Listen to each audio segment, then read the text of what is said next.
Welcome to part two of the children of Cain, the Germanics, and the Ashkenazim. Uh, I forgot to mention in the first video that the Ashkenazim are the serpent seed or the human hybrids. Okay, so I'm going to continue with their story. Okay. Nova Atlantis. A movement was started in Europe in 1693. As a result of previous plans to send a colony of leaders in the Rosicrucian work from the principal European branches to America, not only to found a Rosicrucian colony, but to establish the Rosicrucian sciences, arts, and trades, and also sorcery. This plan had its inception in the book called The New Atlantis that was written in 1626. Written by Sir Francis Bacon while he was imperator of the Rosicrucian order in Europe, and it was later worked out in detail by the Rosicrucian order in London. Now, London was where a lot of the Sephardim, the Esau, the Jesuits, where they ended up after the Sephardim were kicked out of Spain. Some went to the New World with Columbus. Some stayed and later joined and took over the Jesuit order. Others went to Amsterdam, and from Amsterdam they went to London. So that gives you an idea of how they moved around. Okay. Now, there was a Jewish rabbi, Isaac ben Solomon Luria. He was one of the founding fathers of the Rosicrucian movement. He had an Ashkenazi father and a Sephardic mother. Okay. And he was also a Zionist, and Zionism was cherished by Kabbalists since the earliest times. So he was also a Kabbalist. Okay. For 7 years, Rabbi Isaac ben Solomon Luria studied Kabbalah under Nostradamus in Provence, France. So that gives you an idea of the connection between the Rosicrucians, Zionism, and the Kabbalists, or Kabbalah. Okay. Now we're going to go into the history of the Jewish in Pennsylvania, because that's one of the that's where like I said, the Brotherhoods, Philadelphia Society, and these people came in and with Ben Franklin and the Hellfire Club. Okay, Philadelphia, 1681, William Penn gained possession of the land. The land belonged to our people, the Lenni Lenape. It was a grant of territory from the Stuart King Charles II, who became a Catholic on his deathbed. Okay, there was a record of Jonas Aaron living there in Philadelphia in 1703. Also, there was an Isaac Miranda who died in Lancaster, Pennsylvania in 1733. In 1730, the Indians of Lancaster made a complaint that he had acted unfairly toward them, but no action is recorded in the matter. Okay, in Lancaster, Pennsylvania, the Jewish came from other colonies, some from New York, some from Georgia. After Philadelphia, the next city in which they settled was Lancaster. Isaac Miranda, 1744, deed to Isaac Nunes, Henricus, and Joseph Simon, conveying half an acre of land in trust for the Society of Jewish settled in and about Lancaster. Dr. Isaac Cohen was one of the first residents of Lancaster, and he was the earliest Jewish doctor in Pennsylvania. The next place these Jewish settled was Scranton, Pennsylvania, named in 1850. Okay, it was the last county created, the county seat of Lackawanna County, created August 13, 1878. Okay, the Jewish settled there when the city was still called Harrison or Slocum's Hollow. The first policeman in 1860 was the first Jewish to hold public office, Joseph Rosenthal. And the city population was 8,500. As of 1906, there were about 5,000 Jewish in Scranton out of a total population of 105,000. Okay.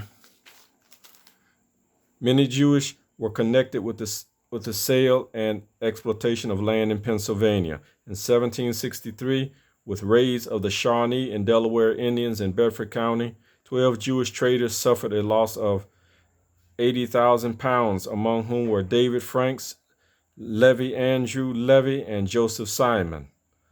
So, I mean, I don't want to go through this list, but there was a lot of these Ashkenazim and Sephardim in Pennsylvania. Okay.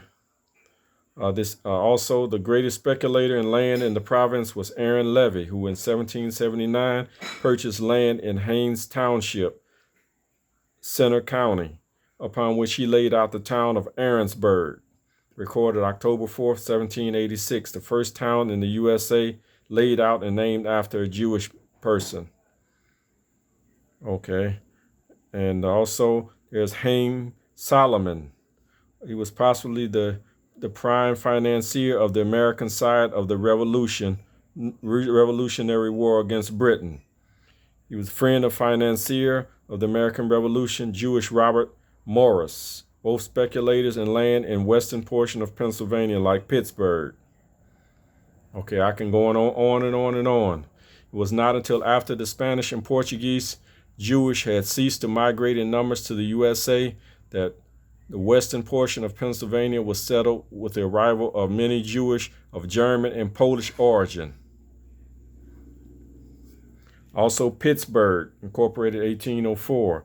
Not until 1830 was there an actual Jewish community of German origin at present, and it contains the second largest Jewish community in Pennsylvania. Okay. The expulsion of the Jewish from Russia, which are the Khazars and the Ashkenazim, was the occasion of many settling in Pennsylvania, and they began arriving in 1882 and at present constitute majority of Jewish population. Okay, also there were many in Washington, D.C. Okay, and let's see my notes here.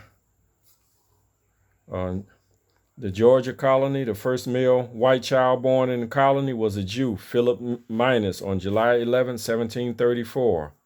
Most of these Jewish were from Portugal and Spain, took up large tracts of land, cultivated silk and agriculture and commerce occupation of early settlers. Dispute with the trustee of colony respecting the introduction of slaves caused an extensive immigration to South Carolina in 1741.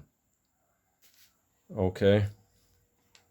The liberal charter of John Locke in 1669 for governance of Carolinas said Jews, heathens, and dissenters were granted full liberty of conscience.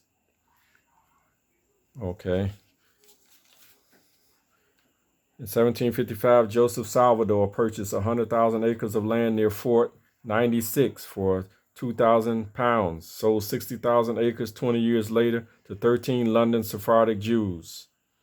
Okay, so they were all over Charleston. Sephardic Jews from Baltimore and other parts of Maryland went into Virginia.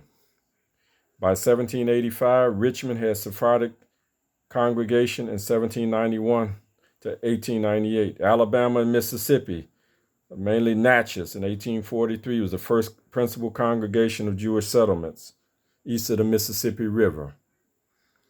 History of Jews in Washington, D.C. The third largest in the USA. Waves in 1840s during the Civil War. The late 1800s to early 1900s and beyond. Some of the oldest remaining synagogues in the USA are in Washington, D.C. First known Jewish resident of D.C. was Isaac Pollock. Arrived in 1795, built brick mansions known as the Six Buildings at First and Pennsylvania Avenues west of the White House. Buildings once housed U.S. Department of State, Secretary of Navy, later homes of Secretary of State James Madison and William H. Seward, as well as General Sam Houston. Rosa Mordecai, the first known Jew born in the district in 1839. 1840s, German Jews from connections to Baltimore. 1852, the Washington Hebrew congregation by 21 newly arrived Jews. When the Civil War broke out, Washington was Union capital between two slave states and right across the river from the Confederate Alexandria, Virginia. Jewish populations grew tenfold during the Civil War. B'nai B'rith opened a lodge in 1864. By 1880, Jewish population was 1,500. Eastern European wave in the late 19th century and early 20th century brought DC's Jewish population to 4,000. And most were poor Russian Jewish. Minnie Landsberg Goldsmith, Jewish Community Center in 1926, a mile from the White House on 16th Street. 1930, the National Jewish Ledger, later changed to Washington Jewish Week, began publishing. Zionist organizations also set up chapters in Washington, D.C. The chapter of Hadassah was established in 1919. During the Great Depression, Jewish community in D.C. more than doubled in size. Jews from all over the country came to work on the New Deal projects or in growing civil service. They've spread out to Maryland and areas north of D.C. Louis Brandeis, first Jewish U.S. Supreme Court Justice, hosted the National Zionist leaders at his apartment, active in the movement. 1944, Hebrew Academy, first Jewish day school in the area. After World War II, many prominent Jews helped to secretly raise funds for the illegal immigration to mandatory Palestine, as well as the Haganah, which is a terrorist organization. After the State of Israel in 1948, local Jews bought the first embassy for the new State of Israel near Embassy Row, Washington, D.C. The Jewish population went from 20,000 in 1945 to 81,000 in 56, half in the suburbs. 110,000 in 1970. In the 1950s and 60s, Jewish community was active in the civil rights movement, promoting a peaceful transition to integration. Integration that helped the Jewish community. 1997, 165,000 Jews living in greater Washington, D.C. U.S. Holocaust Memorial Museum opened in 93. National Museum of American Jewish Military History, 1958, chartered by an act of Congress. In 2018, there were 300,000 Jews living in the D.C. metro area, 28,000 in the district itself. So this is just going to end this second part about the children of Cain, the Germanics, and the Ashkenazim, the serpent seed. Stay tuned for more videos where we're going to bring you up to date on how these groups took power and control in the United States beginning in 1929 and right after the Second World War. Till then, peace out. Shalom.